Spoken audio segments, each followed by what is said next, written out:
છે પ્લસ કર્યા વગર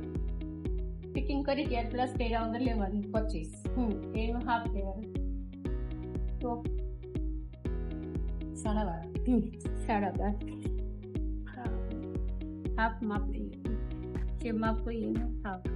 પછી 12 એના હાફ 11 છે તો આ કમરનું જે માપ આવે તે આપણે હાફ લઈ લેવાનું છે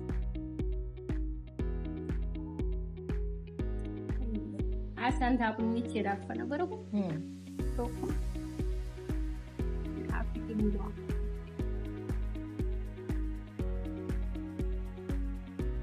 અહીંથી પછી ક્રોસ લઈને અહીંયા હાફ ઇંચ ફિટિંગ કરવાનું આખું ફ્રોકમાં હાફ ઇંચની સિલાઈ અહીંથી ક્રોસ લઈ લેવાનું પછી હાફ ઇંચ કરવાનું જોઈ બાજુ આ સાંધા નીચે આપણા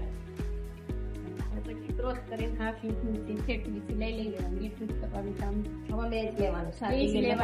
જેને કમર કે બેઝ માપ આવે શું છે તો ખબર પડે કેટલું છોડવાનું આ બે બાજુ આપણે જેટલું માર્જિનની સિલાઈ રાખ્યું એટલું આપણે આમાં 1.5 ઇંચ રાખી છે ને એટલે તમે દોઢ છોડી દેવાનું 1.5 ઇંચ જેટલું માર્જિન રાખ્યું એટલું છોડી દેવાનું બંને બાજુ અને પછી વચ્ચેનું માપ પછી વચ્ચેનું માપ લઈ લેવાનું